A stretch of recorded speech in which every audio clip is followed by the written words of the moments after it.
Hello YouTube! Maintenant que toutes les moulures ont été installées dans la chambre, on peut enfin passer à la phase de peinture. Pour peindre, on a acheté un pistolet airless, il paraît que c'est la meilleure solution. Bon, je vous avoue que nous, ça s'est pas exactement passé comme prévu. Je vous raconte tout ça dans la vidéo. Flashing lights dance with fire in the night I'm wired. Watch the time pass us by, is this feeling lying? Could you pass the lighter? Yeah, I'm trying to keep my cool. Nicotine in my veins, flaming up desires. What am I supposed to do? Cause it feels so good. Feeling wild like a zoo, put me in a mood. Put me in a mood. Maybe I should've known that it ain't real. How'd you know how to get into my feelings? You're a trip giving me hopeless solution. Hopeless solution. Ça y est, la bâche est installée. Franchement, ça nous a pris un temps de dingue parce qu'on a fini hier soir à plus de 23 h d'installer tout ça. Bon, après, forcément, on s'est un peu loupé à certains endroits. On a dû remettre des petits bouts de scotch à droite à gauche. Mais franchement, c'est super long. En plus, cette bâche, elle pue. J'arrêtais pas de dire « Ah, ça sent la clope, c'est quoi cette odeur, ça vient d'eau et tout ça ?»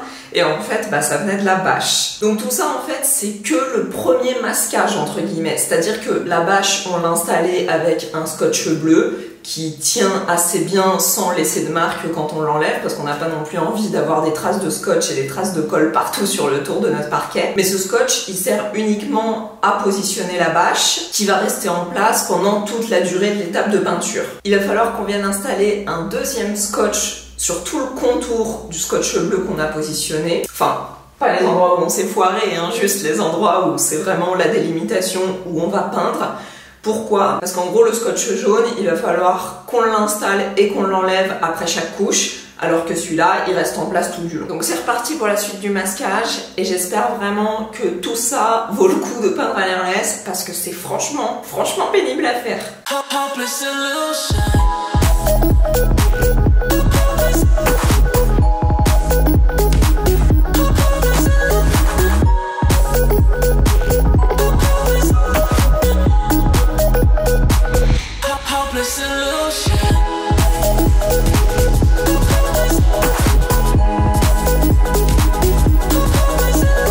Je sais pas si vous allez arriver à voir, mais le scotch bleu, on l'a pas mis contre la plinthe, on l'a mis quelques millimètres plus loin, parce que quand je viens installer mon scotch jaune, en fait le scotch jaune, lui pour le coup, j'essaye vraiment de le caler même sous la plinthe, pour qu'il n'y ait vraiment pas d'espace de parquet qui soit peint.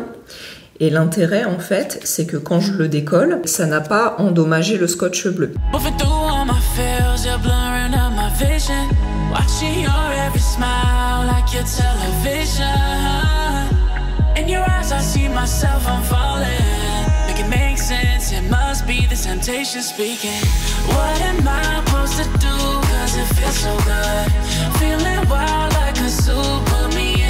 Stéphane vient de revenir de Leroy Merlin, il est parti acheter du scotch parce que ça consomme énormément de scotch. Regardez ce qu'il m'a ramené, un petit crayon Leroy Merlin.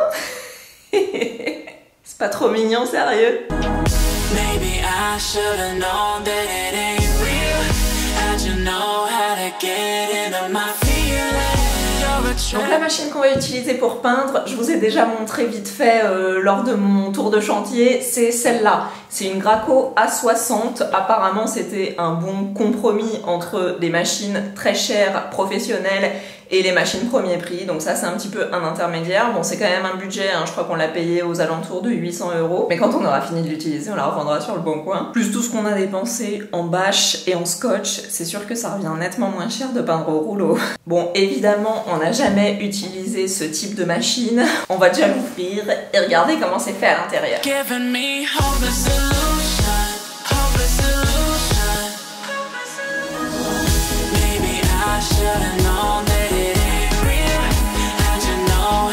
Alors, on a le tuyau et l'embout, le pistolet à tête rotative. Apparemment, ils n'ont pas tous la tête rotative, donc ça c'est pas mal.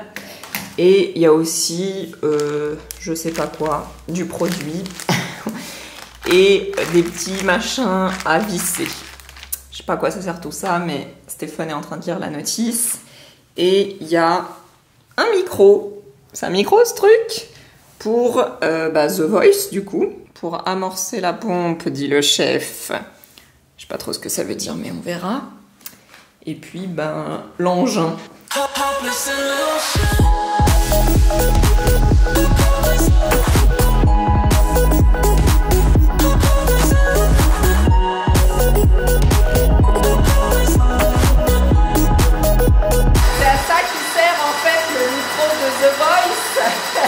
Donc la première fois qu'on met la machine en route, il faut faire un amorçage, donc on la remplit d'eau, ça permet de la mettre en service et après on pourra passer à la peinture.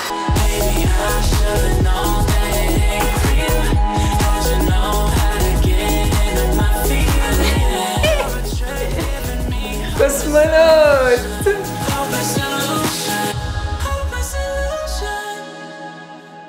Ça va suffire comme protection? Moi par contre j'ai pas de masque, on n'a pas pensé à en acheter 2. Donc du coup je vais laisser à Stéphane le droit de cuissage pour la première utilisation de la machine. Je vous laisse avec le timelapse. J'ai complètement protégé l'appareil et le trépied, donc je sais pas si ça va fonctionner. Et puis je vais finir de scotcher la porte et on se retrouve après.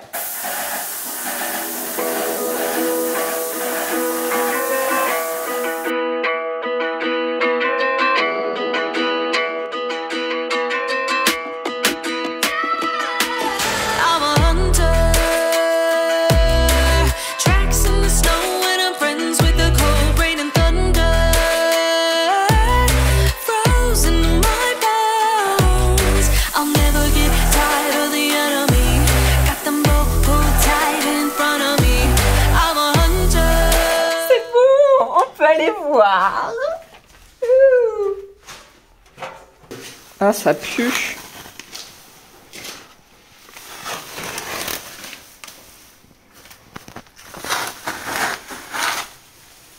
Ah là là, oh là là. Ah ouais. Oh là là, c'est tout blanc à l'intérieur. J'ose même pas rentrer, je vais me prendre de la poussière de blanc. Non? Ah, ça pue. Oui, ah, ça pue. Je reviens, je vais chercher un masque. Oh my god!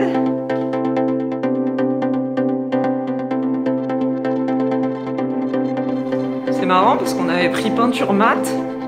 Ça a l'air vachement brillant, mais peut-être parce que c'est lié.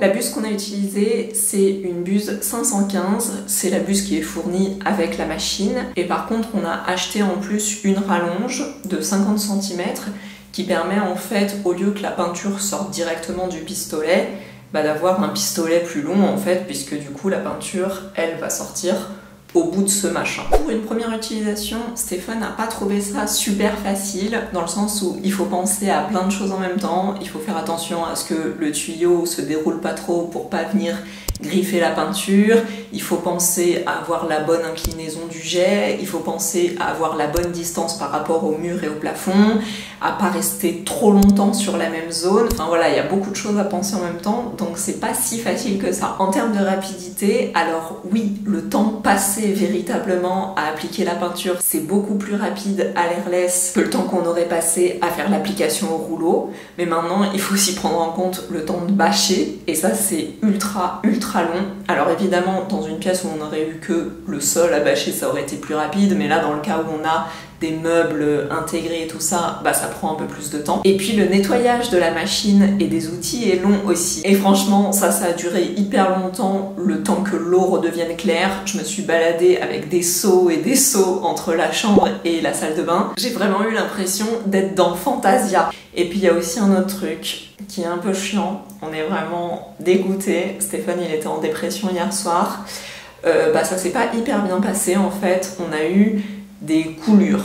Je vais vous en parler plus en détail d'ici une minute, mais du coup, il va falloir rattraper tout ça aussi, et le temps de faire les retouches, de faire les rattrapages, ça va nous prendre aussi pas mal de temps. Au final, en termes de rapidité, non, je crois vraiment pas, en tout cas en tant que débutant, que l'airless soit plus rapide que le rouleau.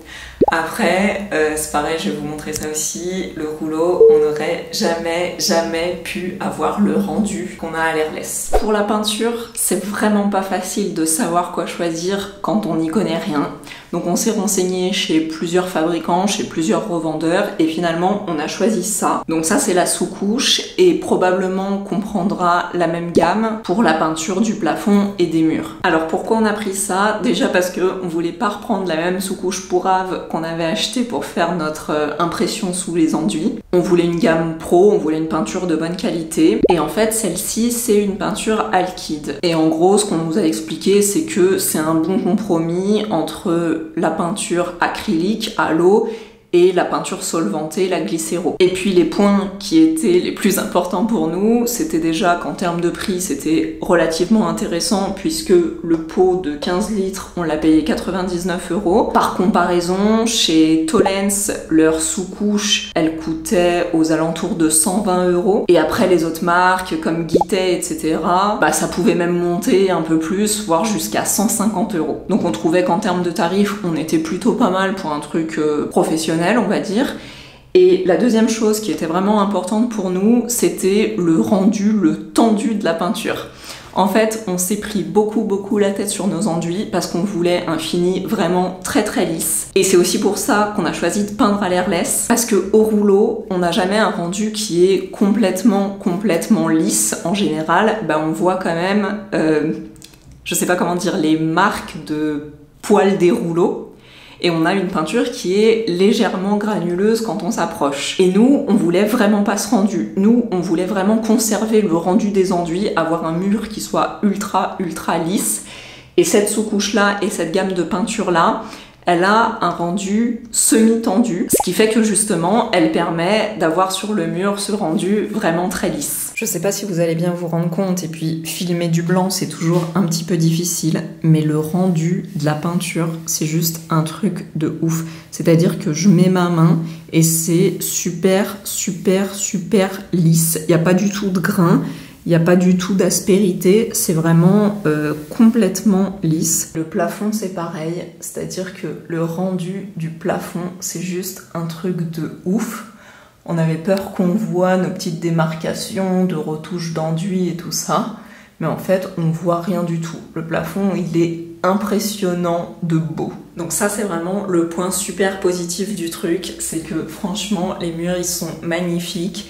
Et au rouleau, on n'aurait jamais été capable d'avoir ce rendu. Déjà parce qu'on a testé le rouleau et qu'on est naze. Et en plus parce qu'on aurait eu quand même un petit peu de grain. Alors que là, il n'y a pas du tout de grain. C'est un truc de dingue. Par contre, le côté moins cool, vraiment, c'est qu'on a eu plein de coulures. Il n'y en a pas eu partout. C'est-à-dire que tous les trucs en plâtre, le plafond et les murs, ça a super bien fonctionné. Les cimaises en bois et les baguettes en bois, le rendu il est bien aussi parce que le bois ça a pas mal aspiré la peinture, même un peu trop parfois parce qu'à la lumière rasante, et même là peut-être que vous pouvez voir, on voit les stries des moulures. Et puis vous aviez raison, la peinture ça fait ressortir vraiment tous les endroits qui sont pas très beaux.